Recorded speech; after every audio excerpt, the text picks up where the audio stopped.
Does it ever feel like you're a marketing professional just speaking into the void? But with LinkedIn ads, you can know you're reaching the right decision makers, a network of 130 million of them, in fact. You can even target buyers by job title, industry, company, seniority, skills, and did I say job title? See how you can avoid the void and reach the right buyers with LinkedIn ads. Spend $250 on your first campaign and get a free $250 credit for the next one. Get started at linkedin.com/campaign. Terms and conditions apply.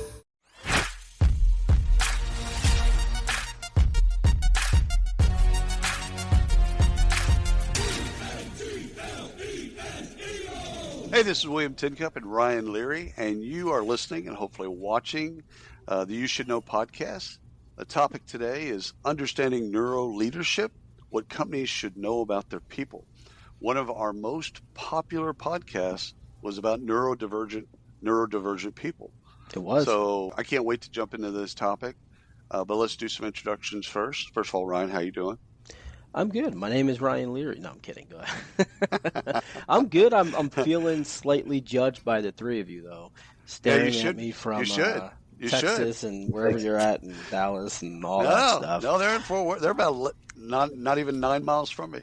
Well, we're not even secretly judging. We're just outwardly. You're just 100%. outwardly judging me. Yeah, outwardly. Yeah. That was a line in Magnolia, Tom Cruise in Magnolia, and he gets quiet, and she says, "What are you thinking?" I'm just quietly judging you. Quietly. We were just talking about that movie the other day. Is that a repeat movie or one time is good enough? That was all you got to do that deal was one time. Okay, that's what I thought. But he was perfect in that movie. Perfectly cast, perfectly acted in that movie. So well done. But let's do some introductions. So Andrew, why don't you go first? Tell us a little bit about yourself. Sure. My name is Andrew Geesbreght, founder of Prax Leadership, along with my brother here, Alex. I've got a wife, 7 years of marriage, no itch, and 2 kids, a 2-year-old and a 5-year-old. 5-year-old boy, 2-year-old girl, and we've scaled and sold a couple of businesses. And the last 5 years, we've been focused on Prax, which is really focused on developing who people are, not necessarily what they do inside of organizations. So excited to talk about neuroleadership and really about developing ourselves as human beings, which is really described and talked about a lot. But I think the deep understanding of what that means is often glossed over. So, Alex? Yeah, Alex Geesbreght, first of all, thanks for having us. It's fun to be here and chat with you. Been married to my wife, Carrie, for 23 years. We have 3 kids, all now either almost out of college or in college. Got an empty nester. What's that? An empty nester. Oh, my gosh. Yeah. What's it like? One came back, and so we're not quite there, but we're threatening to be. But we do have 5 dogs, pretty busy place. I'm a recovering attorney. Started my career doing medical malpractice defense, prosecuted, then was general counsel for an ED group. Andrew and I started a business back in 2005 in the medical space, sold it in 2014, sold another in 2018, opened up our family office, and then founded Prax. And Prax is really the culmination of not just who we are and our sort of personal and professional ethos, but our experiences inside of organizations, large ones, medium-sized ones, and specifically our interaction with our people, which cannot really be sort of understated because it was just really shaped who we are. And Prax is the culmination of being able to put that back into practice into the world for other organizations. So why don't we start with neurodivergent leadership? So neuroleadership is like neuroscience and traditional leadership had a baby. It takes the insights from cutting edge neuroscience, which have really been uncovered in the last 10 to 15 years with functional MRIs. They can see what's going on, imaging in the brain when people are making decisions or hyper aroused, and combining that with what leadership literature has compiled over the last century. So I think it's important to point out, though, that a lot of times like art and science or even like faith and science feel like they are contradicting each other. I would say neuroscience and leadership are complementary. They're not oppositional, and they basically have the same goal. The goal really is to create a better framework for decision making. Psychology it enters in here as kind of like the redheaded stepchild, but a really important role. It kind of bridges the gap between neuroscience and leadership. And psychology really has four main aims, and it's to understand, describe, predict, and ultimately change behavior. And I would say that's really what I feel like our main role is in Prax, is to change behavior. There's so much lip service to, I want to grow. People are saying it on LinkedIn or saying it on YouTube, but there's really no growth without change. And if you're not interested in changing, then you're not interested in growing. So Andrew, quick question, and Alex, for you as well, I guess. And I'm going to come at this from a very uneducated perspective here. That's the best perspective. It's what I say. It's what I say all the time. This question's probably for me then. Fly, Eagles, fly. Go Birds. So leaders, and we speak with a lot of them on various shows. I feel as if some come at it from a very technical perspective on leadership, very similar to what you're talking. Very high intent, very specific things. I need to change these 5 things. Others just come at it, or at least they talk about it as, it's just natural. Like, I'm just going to work and I'm a leader and I'm just going to do me. And they seem to do well. I don't know what's going on behind the scenes and really what they're doing, but that's how they kind of publicly talk about it. Curious to get your take there. Those are the 2 types, obviously more than 2 types of leaders. But those are kind of the 2 conversations that I kind of feel like we have, William, when we're talking to leaders. It's like, okay, this guy's a natural born, or this woman's a natural born leader. They just have it. Behind the scenes, are those leaders going through a process like this and working on themselves each and every day? Al, you want to take this first? I'll take a shot at it. I will tell you, I'm a part of this organization. We just had a big conversation about this in our forum. It's part of an organization called YPO, and we have our own forum that's met. Our forum's met for like 13 years. And last year, we actually talked about whether leaders are born or made.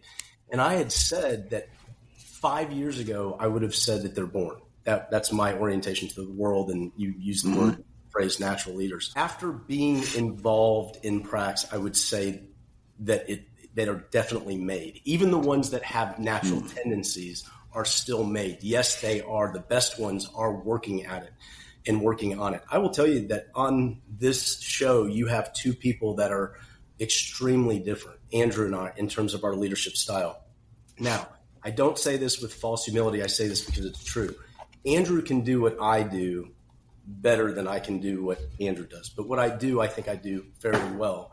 And it is much more of it's not a commentary on how good I am at it, but it's much more natural, observational, experiential, sort of catalog people in my head and sort of lead by that.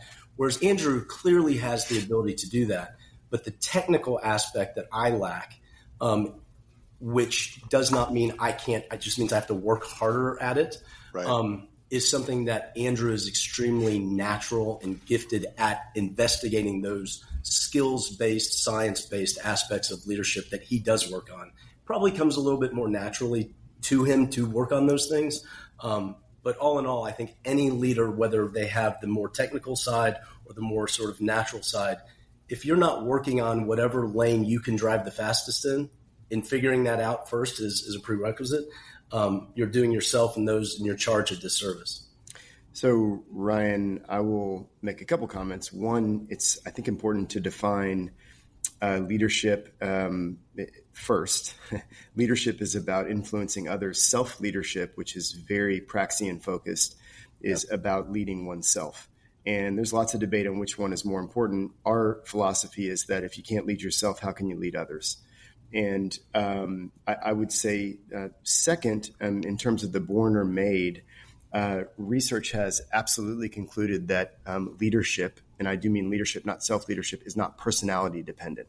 for a long time, this is where I think neuroscience and neuroleadership have been helpful, that we think, oh, okay, if I'm just an introvert, it's a light switch. I'm either on or I'm off. I'm an extrovert, I'm an introvert. And yes, there is some research that says that extroverts do better. And by better, I mean that they climb higher because, in social status because of their extroversion, but it doesn't necessarily make them better leaders. Then I think the last thing that I'll say is Harvard republished a landmark study on the predictors of leadership skill. The predictors of leadership skill. So they extracted 4 hallmark traits that are necessary to see how far you'll go, and they weighted their influence. And they found that determination was 37% influential. Hello, this is Michael Vandervoort from the Drive Through HR podcast, where we discuss ideas, trends, and activities that impact HR, talent, HR technology, and the workplace. Our focus is on expanding knowledge and igniting curiosity as we hear directly from people who are shaping the future of the HR industry. Join us. Insight and engagement was 62%, but there was only one that was 100% influential, and that was curiosity. So curiosity is the hallmark trait that will predict leadership skill. So I would say born or made, we are absolutely made, not born. But if you want to become all that you can be, it's not the Army slogan here, but if you want to become the best version of yourself, curiosity is the fastest and most efficient way to increase your capacities. But curiosity, not just saying, I'm really curious, I like the research, but like a really intense, deep curiosity. There's a difference there. Maybe talk about that.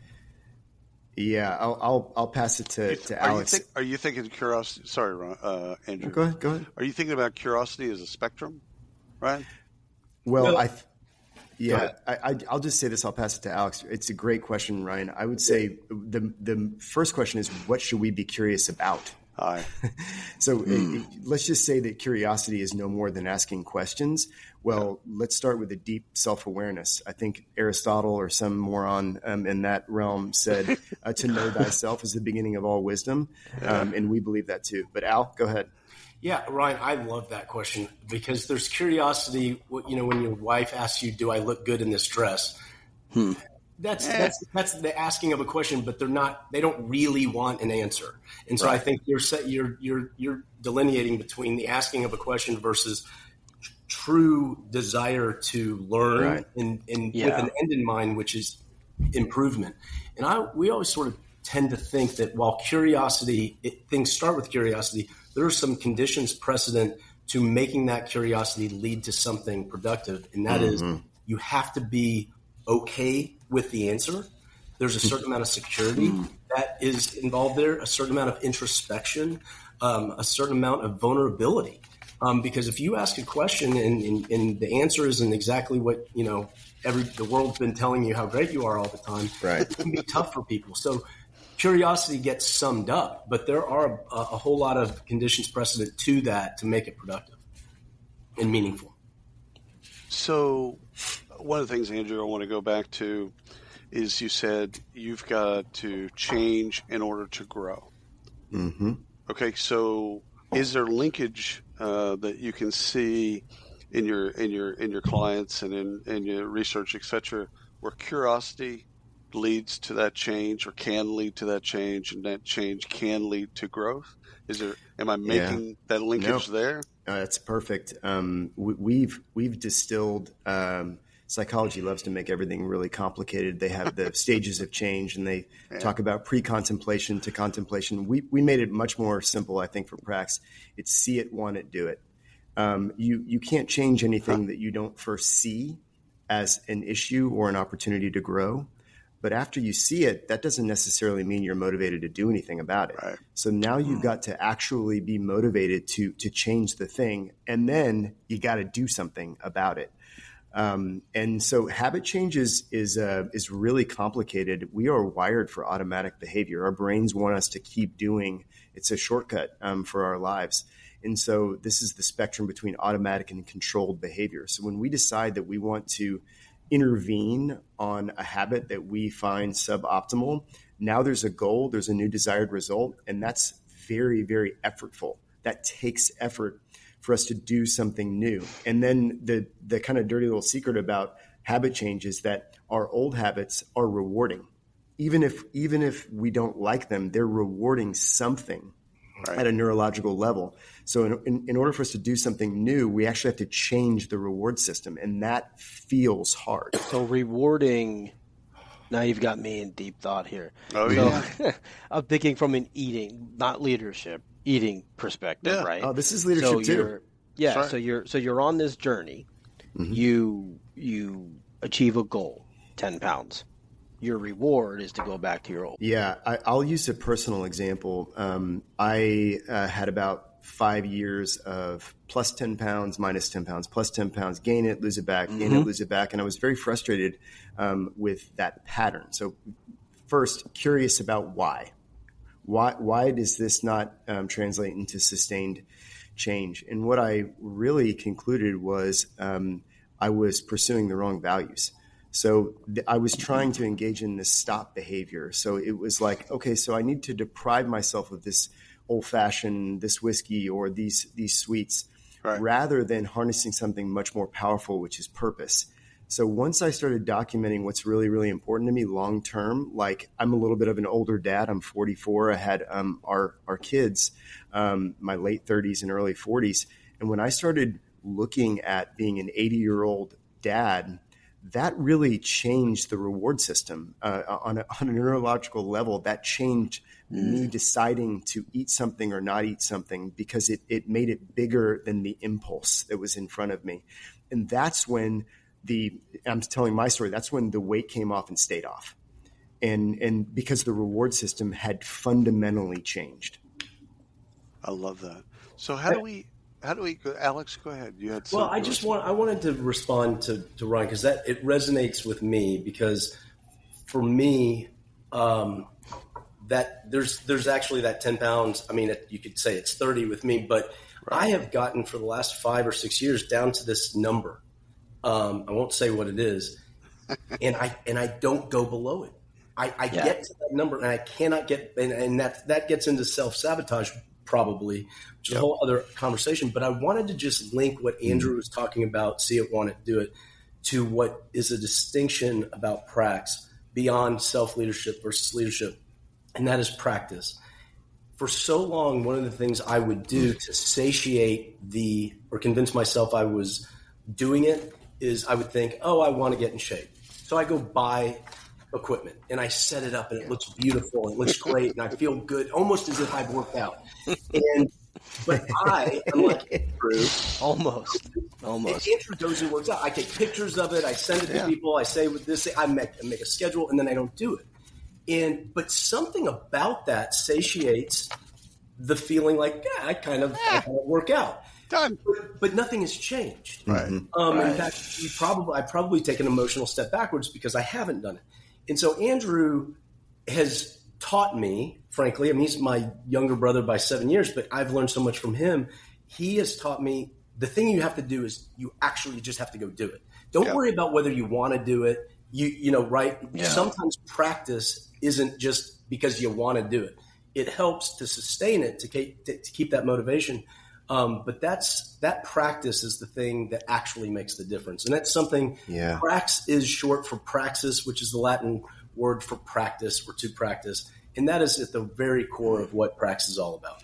Well, and I'll make one other mention that what Alex is saying is the research is very clear about what he just said is true, is that there's a reciprocal influence between our values and our actions, and you can actually get to desired behavior either way. You can just do it, and then your values will change. And you guys might be familiar with cognitive dissonance. Right. So we have this choice, or you document and activate your values, and then your actions will change. A great example of this is my wife, a little over a year ago, I got home from work and just read her nonverbals within the first 2 seconds. Just really hard day. You just saw it all. It was just a really, really hard day. She's a fantastic wife and mother, and she doesn't have many hard days, or at least she doesn't show those hard days to me. And it just looked like exasperated. But she was soaking wet. She was soaking wet head to toe with all of her clothes on. And I said, okay, what just happened? And she said, well, Weston was bugging me and wanted me to swim. And I kept saying no because I wasn't in the mood. It's been a really, really long, hard day. And so she couldn't figure out a way to get in the mood. So she just jumped in the pool with all of her clothes on. And she said the next 10 minutes, her and Weston giggled and giggled and giggled. And she said her mood immediately changed.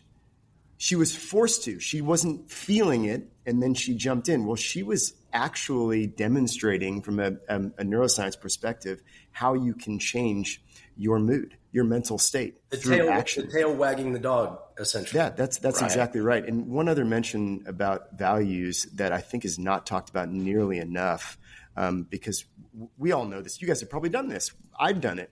Is, hey, let's explore our values, and we just look at like a sheet of paper of these beautiful words. Well, why doesn't that work? Because it's aspirational at best. It's not actually what we value. Right. Values are ranked, dynamic, and they compete with each other. The Hilton sale is on. For 10 days only, you can save up to 20% on stays this fall and beyond. Don't wait. The sale ends September 29th. Book your stay and save at Hilton.com. Terms apply. Hilton, for the stay. So if I were to say, William or Ryan, write down your top 3 values, you could probably do it really easily.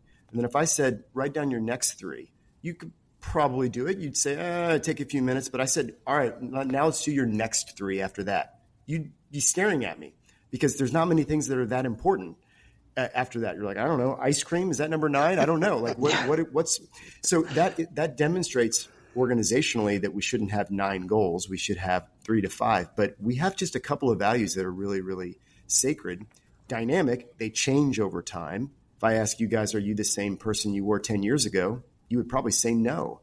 And that's easy to answer because you've changed. Your values have changed. And then the last one I think is the most important is that our values actively compete with each other.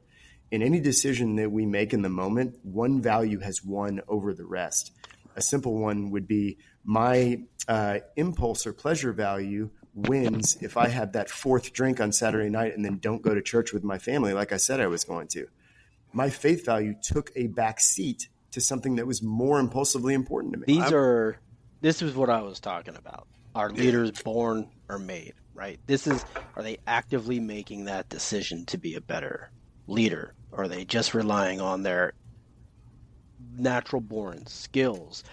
And I feel as if, and I could have this wrong, but I feel as if we're all going through this process, regardless if we're acknowledging it. In Andrew, in your example, where if you have that drink, maybe you don't go on Sunday. I don't think about that. It's not a maybe, but it happens. Yeah. Well, I guess I would submit to you that that's personal example from experience that I've had the one extra one, and that choice led to me not picking something that is aspirationally important to me, but didn't actually play out in practice. But you probably do the same thing in your own life. You probably have areas of discipline that you become aware of, and you want to intentionally carve out choices in your own life. I don't know what those are, but I know for sure you have blind spots. I know sure that there are things, because I have them too, where you haven't become curious enough about why you do what you do. So outside of your wife getting a new iPhone with the jumping into the pool, listen, because that's why I would have jumped into the pool. I kind of want to do that now. Yeah, exactly. I don't know why it's wet. Anyhow, so let's talk a little bit about people. First of all, everything that you're talking about, you and Alex, I love what y'all do. I love the way that you go about it and unpacking and getting people to kind of, again, if they're doing it and they don't know that they're doing it, to Ryan's point, getting them to see that, having intentionality, reflection, and again, the way that you see it, want to do it. I think that's easy for people to then understand the framework. How do we bring that down? If we've got that with our leaders, how do we bring that down into mid-managers and all of our people? How do we then push that through the organization? Alex? Yeah, I would say one of the things that Prax really aims to do is to create a common language. So you have a lot of folks, I have learned this, being the employee, we call them sort of Gary from accounting, and I've been the CEO. I think, first of all, as an aside, I think that middle manager has the toughest job in the entire world. They have to learn how to manage up and distill down. And sometimes it can be very thankless. So I've been all of those things over the course of my career. And I will tell you that when you are the CEO, you believe oftentimes to your core that things are a certain way.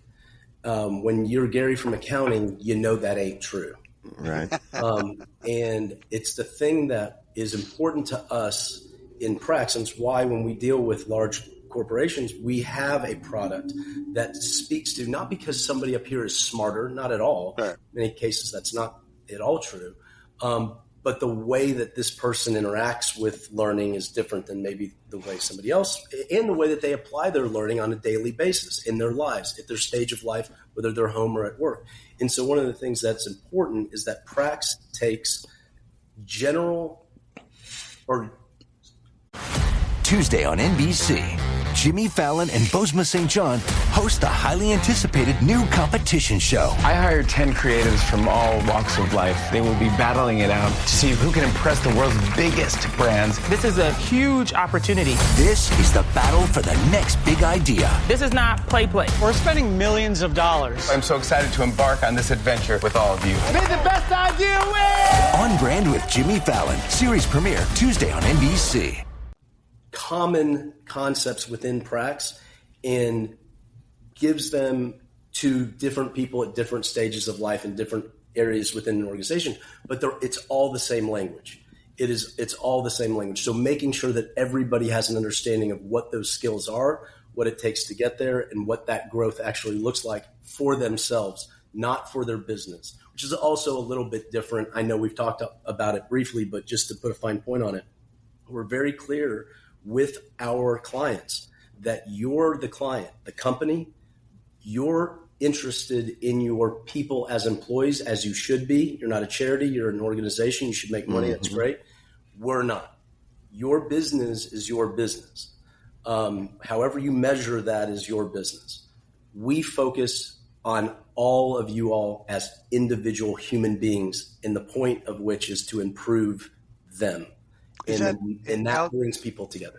Is that optimization? Is it calibration, recalibration to the optimize, and for them to have the tools to optimize themselves and optimize others? Am I reading ish correctly? Yeah, Andrew, I think one of the things that I love that you say that based on a study is that how it's almost this pick six this thing that happens when you improve yourself. Yeah. Yes. I think, William, what we're really talking about is alignment. The study that Alex is referring to, a recent study, is our effect on others within organizations.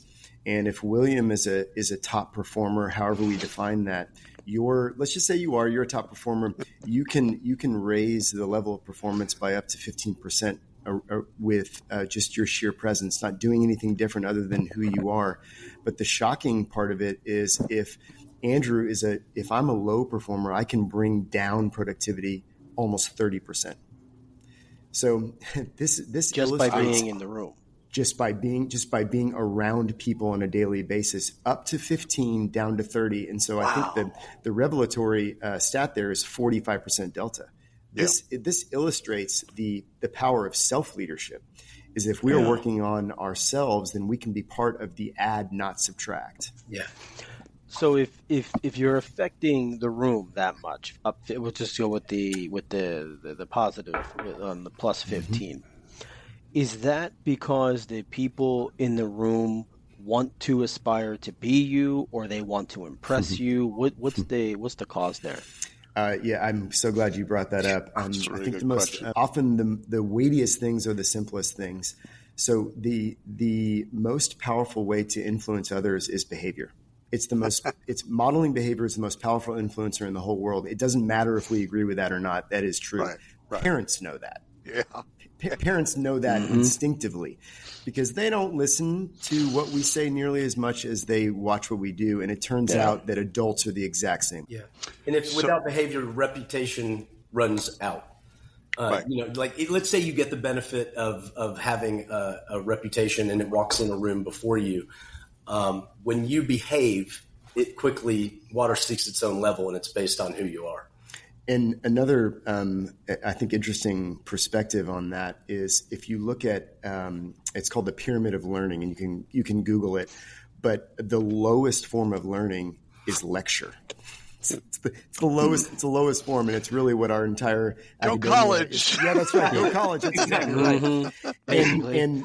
And right above lecture is reading, which is why when we sit down with CEOs and COOs that are deciding to work with us, and they say, "Well, we've read books," and I say, "Great, how'd that work?" Well, it's a tongue in cheek. It didn't work that well because knowledge isn't insight, and insight isn't skill, and skill isn't even wisdom.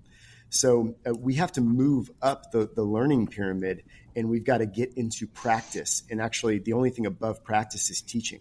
If you can teach it, then you really truly understand it from a skill perspective.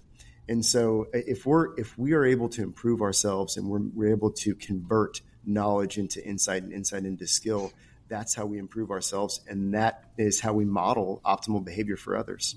So this might seem a bit esoteric, but can you ever get to a full optimization? And the background of why I'm asking this question is I don't believe that you can have a team of all A players. We talked about that in sports at the very beginning. In fact, it doesn't really work if you have all A players. So now we can translate this into corporations, right? So we've got Tandy and a bunch of corporations here in Fort Worth and Arlington that we know and Tandy, love. the computer company? Yeah, Tandy, the leather company. Oh, okay. Not the Tandy 1000, Ryan, that you're thinking about with the dot matrix printer. You aged yourself there, by the way. That's where my mind went. We don't do leather and chaps and buckles and all that up here. We just score touchdowns and win. So, what are you saying? No. Why, Jeff? There's no need for that. But the idea of, okay, if I'm a self-leader and I'm trying to optimize myself, okay, see it, want it, do it. Do I ever reach that goal, or do I get to a new goal and then I see it, I want it, I do it, etc.? So, like one part of the question is optimization ever done? Do you ever reach a point of completion? A, B, or subpart 2 is can you have all of your people optimized at the same time, or can you have everybody as an A player on a team? And I've struggled with this for years, by the way. So my personal struggle is I think that, like, there used to be the concept of an HR that 20%, 80-20 rule, right? 20% of your value of your workforce is 80% of the value of your company. Now, in Silicon Valley, they would make that more 90-10. 10% of your employees make up 90% of the value of your company. I'm not sure I believe any of those, but I've struggled with, can you form a team of all A players? So take those in any order you like. So I thought it was a little cynical when you first asked the question, to be honest with you. No, I did. And then I thought about it, and I thought, well, maybe we just all sort of exist as any group of humans, a family, a company, on a bell curve. I mean, just by just numbers. And so I think literally optimization doesn't ever happen. Literally. Right.